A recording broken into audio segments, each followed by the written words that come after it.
Praise the lord. నాతోని సహోదరి సహోదరుడా, యేసు ప్రభు నిన్న నేడు ఏకరీతిగా ఉన్న దేవుడై ఉంటున్నాడు. ఆ గొప్ప దేవుని యందు విశ్వాసం ఉంచి ఆ ప్రభుతో సహవాసం చేయటమే గొప్ప ధన్యత ఉంటుంది. ఈ లోకంలో ఎంతున్నా ఏమున్నా తృప్తి లేదు, ఆనందం లేదు, నెమ్మది లేదు.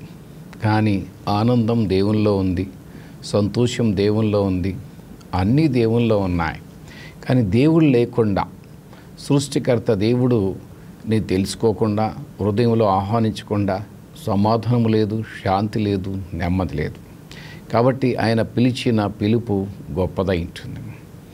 చాలాసార్లు ఎందుకు జన్మించావు, ఎందుకు జీవిస్తున్నావు, ఎందుకు మరణిస్తున్నావు, ఏంటి? పశువులు కూడా జన్మిస్తున్నాయి, జీవిస్తున్నాయి, మరణిస్తున్నాయి. కానీ మనిషి జన్మ అనేది చాలా ప్రాముఖ్యమైంటుంది. వాక్యభాగంలో చూసినట్లయితే తల్లి గర్భంలో రూపింపబడక ముందే దేవుడు నిన్ను ఎన్నుకున్నాడు, కాబట్టి నిన్ను రక్షించాడు. అందుకని వాక్యభాగంలో చూస్తూ ఉంటున్నాగా, తన అనాది సంకల్పములో ఆయన ప్రణాళికలో నువ్వు ఉంటున్నావు, నేనుంటున్నాను, మనమందరూ ఉంటున్నాం. కాబట్టి ప్రభు మనల్ని రక్షించాడు. కాబట్టి ఇక చూస్తూ ఉంటున్నాం, ఆయన మనల్ని చీకటిలో నుంచి విడుదల చేశాడు, చీకటిలో నుంచి ప్రేమించి రక్షించాడు. చీకటి నుంచి, పాపము నుంచి, శాపము నుంచి, దారిద్రత నుంచి ప్రభు విడుదల చేశాడు. కాబట్టి సమయంలో చూసినట్లయితే 1 పేతురు 2వ అధ్యాయం 9వ వచనంలో చూసినట్లయితే, అయితే మీరు చీకటిలో నుండి ఆశ్చర్యకరమైన తన వెలుగులోనికి మిమ్మను పిలిచిన వాని గుణాతిశయములను ప్రచురము చేయు నిమిత్తము ఏర్పరచబడిన వంశమును. కాబట్టి దేవుడు చీకటి నుంచి పిలిచాడు. ఎందుకు పిలిచాడు అని చూసినట్లయితే మనం ఇక్కడ చూస్తూ ఉంటున్నాం, మిమ్మల్ని పిలిచిన వాని గుణాతిశయములను, మనని పిలిచిన ఆ సృష్టికర్త దేవుని యొక్క గుణాతిశయములను, ఆయన యొక్క లక్షణాలను, ఆయన గురించి తెలియపరచడానికి ప్రచురము చేయు నిమిత్తము ఏర్పరచబడిన వంశమును. ప్రభు మనల్ని ఎన్నుకున్నాడు, ఏర్పరచుకున్నాడు. కొన్నిసార్లు అంటారు, వారిని అందరినీ కూడా ఏర్పరచుకున్నారు, వారందరినీ కూడా పిలుచుకున్నారు. అదే రకంగా ప్రభు నిన్ను నన్ను పిలుచుకున్నాడు, రక్షించుకున్నాడు. చీకటి నుంచి వేరుపరిచి ఆశ్చర్యకరమైన తన వెలుగులోనికి పిలిచాడు. ఆయన యొక్క గుణాతిశయములను, ఆయన యొక్క జన్మ గురించి, ఆయన యొక్క జీవన విధానం గురించి, ఆయన చేసిన ఆశ్చర్య అద్భుత క్రియల గురించి వివరించటమే గొప్ప ధన్యత ఉంటుంది. కాబట్టి మనం సృష్టిని పూజించకుండా, సృష్టి గురించి మనం ఎక్కువ ఆలోచించేయకుండా, సృష్టికర్త దేవుణ్ణి గణపరచడం, ఇచ్చించడం, ఆరాధించడం ఇది చాలా ప్రాముఖ్యమైంటుంది. అందుకని ఈ సమయంలో ఇక్కడ చూసినట్లయితే, మిమ్మను పిలిచిన వాని గుణాతిశయములను, మనల్ని ఎవరు పిలిచారు? మనల్ని పిలిచిన దేవుడు నమ్మదగిన దేవుడు, ఆయన సృష్టికర్త దేవుడు, ఆయన జీవం గల దేవుడు. ఆయన మన కొరకు, నీ కొరకు, నా కొరకు కలవరి శిలువలో ప్రాణం పెట్టిన దేవుడు. ఆయన మనందరినీ కూడా, మానవాళ్ళందరినీ కూడా రక్షించడానికి లోకానికి వచ్చిన దేవుడు అంటున్నాడు. అంత మంచి దేవుని యందు విశ్వాసం ఉంచి ఆయనతో సహవాసం చేయటమే గొప్ప ధన్యత ఉంటుంది. కాబట్టి మనం ఆయనలో రక్షింపబడ్డామంటే, ప్రభు నిన్ను ఎన్నుకున్నాడంటే, ప్రభు నిన్ను పిలిచాడంటే నువ్వేం చేయాలా? ఒక్కసారి నువ్వు ఆలోచించేయి. నాతోని సహోదరి సహోదరా, ఒక్కసారి నువ్వు ఆలోచించేయి. ఏంటి, ఏమని ఆలోచించేయాలా అని ఇక్కడ చూసినట్లయితే, మిమ్మను పిలిచిన వాని గుణాతిశయములను. కాబట్టి మన దేవుని గురించి, యేసు ప్రభు గురించి, ఆయన యొక్క లక్షణాల గురించి తెలియపరచటమే గొప్ప ధన్యత ఉంటుంది. ఆయన గురించి వివరించటం, ఆయన యొక్క అద్భుతాల గురించి వివరించటం, ఆయన చేసిన ఆశ్చర్య క్రియల గురించి వివరించటం, ఆయన యొక్క జన్మ గురించి వివరించటం, ఆయన యొక్క జీవన విధానం గురించి వివరించటం. ఆయన యొక్క మరణమే ప్రత్యేకమైంటుంది, ఆయన జన్మ ప్రత్యేకమైంటుంది, జీవన విధానం ప్రత్యేకమైంటుంది, మరణమే ప్రత్యేకమైంటుంది. ఆయనలాగా ఎవరు జన్మించలేదు, ఎవరు జీవించలేదు, ఎవరు మరణించలేదు. తిరిగి లేస్తారని చెప్పారు, ఎవరు లేవలేదు. మళ్ళీ తిరిగి ఆయన రానయించున్నారు, ఎవరు రానయించున్నారని ఎవరు చెప్పలేదు. కాబట్టి ఆయన అంతా కూడా ప్రత్యేకమైంటుంది. అంటే ఆయన యందు నమ్మకం ఉంచి ఆయన తట్టు చూస్తున్నావంటే నాతోని సహోదరుడా, నువ్వెంతో ధన్యుడవించినావు, నువ్వెంతో ధన్యురాలవించినావు. Praise the Lord, hallelujah. కాబట్టి ఇక్కడ చూస్తూ ఉంటున్నాం కదా, ఆయన యొక్క లక్షణాలను గుణాతిశయములు ప్రచురము చేయు నిమిత్తము ఏర్పరచబడిన వంశమును ఆయన గురించి తెలియపరచడానికి ప్రభు నిన్ను ఎన్నుకున్నాడు. ప్రభు యొక్క ప్రణాళికలను ఉంటున్నావు. కాబట్టి దేవుడి తెలుసుకున్నావంటే ఒక మంచి వస్తువు ఎక్కడైనా చాలా చాలా బాగుంది. ఏమిటి? చాలా బాగుంది. కొన్నిసార్లు చూసినట్లయితే ఆ వస్త్రాలు చాలా బాగున్నాయి. ఫలానా షాప్లో ఎంత బాగున్నాడు, చాలా బాగున్నాయి, రేటు కూడా చాలా రీజనబుల్గా ఉందంటే ఏం చేస్తారు? ఫ్రెండ్స్కి వెంటనే ఫోన్ చేస్తారు, వాళ్ళ దగ్గర ఇలాగుంది అలాగుందని. అదే రకంగా వస్త్రాలకి లోక విషయాలపైన ఇంతుంటే ఆకాశాన్ని భూమిని సృష్టించిన దేవుని గురించి ఎంత చెప్పినా తక్కువనే. ఎందుకంటే నా బ్రతుకులో ప్రభు ఎన్నో కార్యాలు చేశాడు. చాలాసార్లు మరణకరమైన ఆ యొక్క చివరి క్షణాల వరకు పోయే సమయాల్లో ప్రభు నన్ను కాపాడాడు. వాస్తవానికి చెప్పాలంటే కొన్నిసార్లు 6 నెలలు ముందే ప్రభు చూయించాడు, నీకు శోధన రానయింటుందని. అయితే నేను ప్రార్థన చేశాను, సంఘస్థులు ప్రార్థన చేశారు, స్నేహితులు ప్రార్థన చేశారు. కానీ దేవుడు ఒక అద్భుతం చేశాడు. ఆ శోధన నుంచి ప్రభు విడుదల చేశాడు. ఎందుకు? ఆయన విడుదల చేయగల శక్తివంతమైన దేవుడైంటున్నాడు.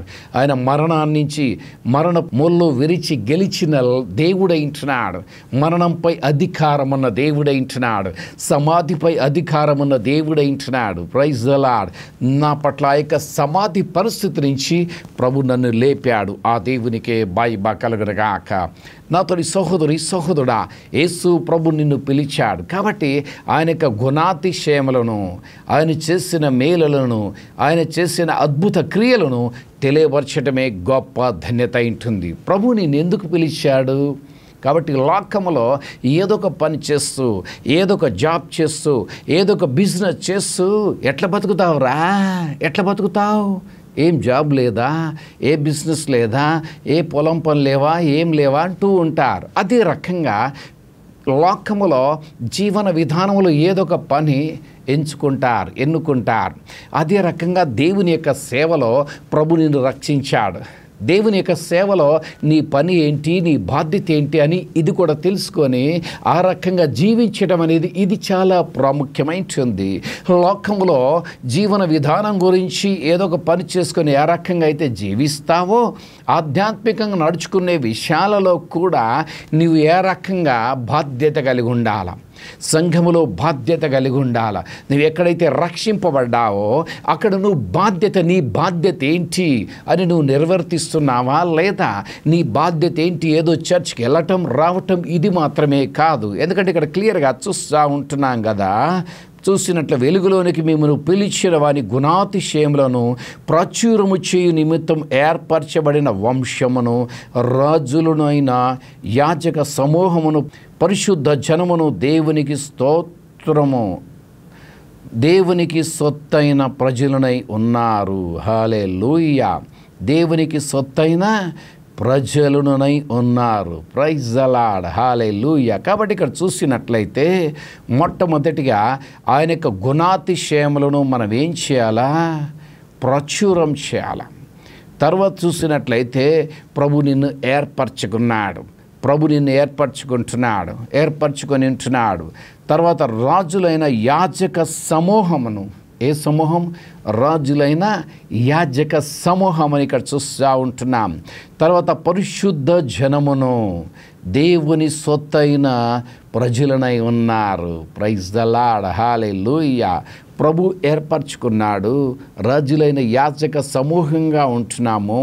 తర్వాత పరిశుద్ధ జనమును, దేవుని సొత్తైన ప్రజలనై ఉన్నారు. కాబట్టి మనము దేవుని యొక్క పరిచర్యలో ఒక పనిలో బాధ్యత కలిగి ఉండటం ఇది చాలా ప్రాముఖ్యమైనది.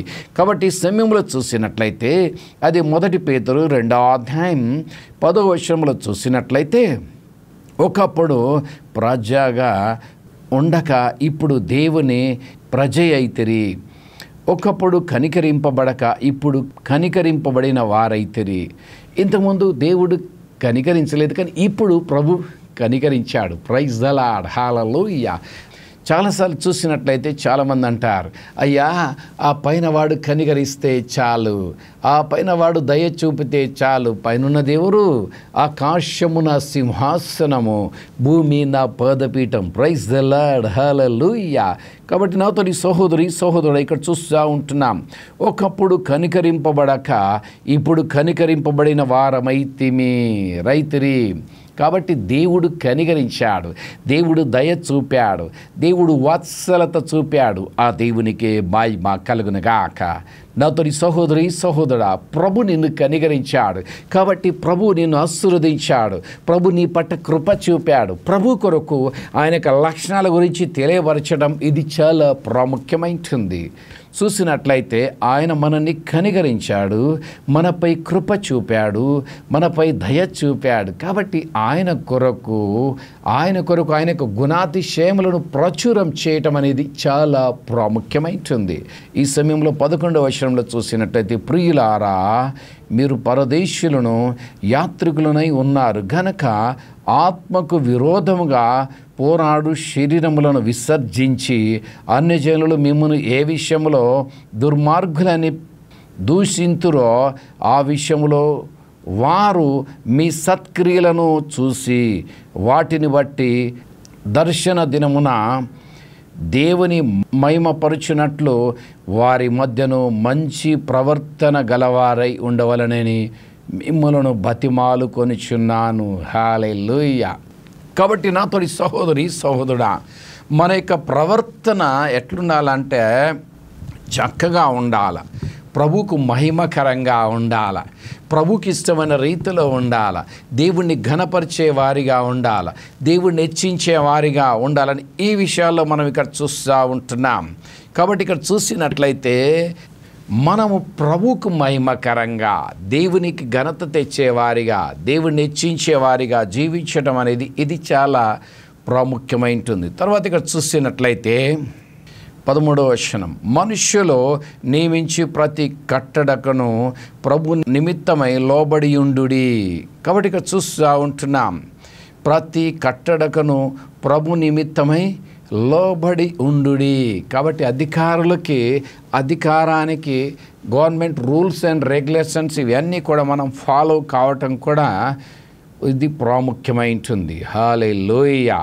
కాబట్టి ఇక్కడ చూస్తూ ఉంటున్నాం 14వ వచనములో, రాజు అందరికీ అధిపతి అనియు నాయకులు దుర్మార్గులకు ప్రతిదండన చేయుటకును సన్మార్గులకు మెప్పు కలుగుటకును రాజు వలన పంపబడిన వారనియు వారికి లోబడి ఉండిడి. హల్లెలూయా.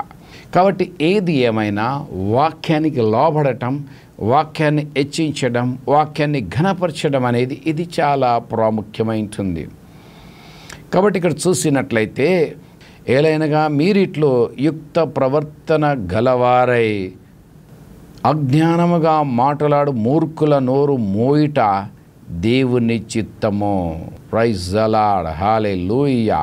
కాబట్టి ఈ సమయంలో చూసినట్లయితే మనం ప్రభుకి ఇష్టమైన రీతిలో జీవించడం అనేది చాలా ప్రాముఖ్యమైనది.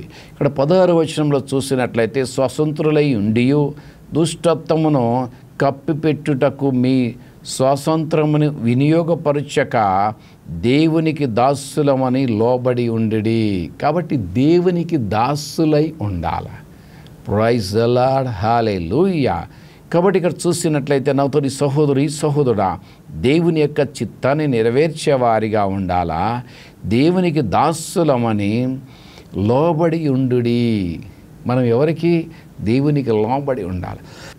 దేవుని యొక్క వాక్యానికి లోబడి ఉండటం అనేది చాలా ప్రాముఖ్యమైనది. దేవుడు ఆయన యొక్క విలువ పెట్టి, ఆయన యొక్క రక్తాన్ని చిందించి, వెల చెల్లించి నిన్ను నన్ను కొన్నాడు. కాబట్టి మనం ఎట్లుండాలా అని చూసినట్లయితే ప్రభుకి ఇష్టమైన రీతిలో జీవించటం ఇది చాలా ప్రాముఖ్యమైనది. ఈ సమయంలో చూసినట్లయితే 1 కొరింథీ 7:23 వచనం, మీరు విలువ పెట్టి కొనబడిన వారు గనక మనుష్యులకు దాసులు కాకుడి. Praise the lord. ఇక్కడ చూసినట్లయితే మీరు విలువ పెట్టి కొనబడినవారు, విలువ పెట్టి కొనబడినవారు కాబట్టి మనుష్యులకు దాసులు కాకుండా మనం ఉండాలి. ఇది చాలా ప్రాముఖ్యమైంటుంది. Praise the Lord. హల్లెలూయా. కాబట్టి ఈ సమయంలో చూసినట్లయితే ఆయన విలువ చెల్లించాడు, నిన్ను నన్ను రక్షించాడు. కాబట్టి మనం ఈ లోకములో జీవించినంత కాలం, కాబట్టి దేవుని నమ్ముకున్నామంటే దేవునికి అవమానం తీసుకొని రాకుండా ఆయన యొక్క గుణాతిశయాలను ఆయన గురించి తెలియపరచడం ఎంత ఉందంటే ఎంతో ఉంది. ఆయన ఎన్నో కార్యాలు చేశాడు. వాస్తవంగా చూసినట్లయితే చాలాసార్లు దేవుడు నమ్ముకోవంటే మత మార్పిడి అనుకుంటారు. మతం కాదు మారేది, మనస్సు మారాల. త్రాగుబోతులు త్రాగుడి నుంచి మారాల, తిండిబోతులు తిండి నుంచి మారాల, తర్వాత సిగరెట్ తాగుడు ఇటువంటి అలవాట్లున్న మారాల, చెడు అలవాట్ల నుంచి మారాల, బానిసత్వం గురించి మారాల. ఇవన్నీ కూడా దేవుని యొక్క ఆత్మ ద్వారా ప్రభువే హృదయాన్ని మార్చనంటున్నాడు. అందుకని వాక్యభాగంలో చూస్తూ ఉంటున్నాం కదా, మారు మనస్సు, మారు మనస్సు, మనస్సు మార్చే పని దేవుడు చేస్తాడు. కాబట్టి ఇక్కడ చూస్తూ ఉంటున్నాం ఆయన మనందరినీ కూడా విలువ పెట్టి కొన్నాడు. కాబట్టి ఆయన మనని తలగానే ఉంచనంటున్నాడు, ఆయన తోకగా ఉంచడు. ఆయన గొప్ప దేవుడైంటున్నాడు, ఆయన జీవం గల దేవుడైంటున్నాడు. కాబట్టి ఈ లోకములో మనం జీవించినంత కాలం, ఎంతకాలం మనకిచ్చిన అవకాశాన్ని బట్టి, మనకిచ్చిన కృపను బట్టి, మనకిచ్చిన స్థాయిని బట్టి, మనకిచ్చిన పరిస్థితులు బట్టి దేవానికి స్తోత్రం, దేవానికి స్తోత్రం అని దేవుని స్తుతిస్తూ ఆయన యొక్క గుణాతిశయములను తెలియపరచడం అనేది చాలా ప్రాముఖ్యమైంటుంది. ఒక్కసారి ఆలోచించేయండి. ప్రభు మనల్ని రక్షించాడు కాబట్టి ప్రభు కొరకు మనం నమ్మకంగా నిలబడ్డప్పుడు ప్రభు అన్ని విధాలుగా అంచెలంచెలుగా ప్రభు ఆశీర్వదించనంటున్నాడు. కాబట్టి ఈ సమయంలో మనం చూస్తూ ఉంటున్నాం ఆయన యొక్క గుణాతిశయములను తెలియపరచడం అనేది చాలా ప్రాముఖ్యమైంటుంది.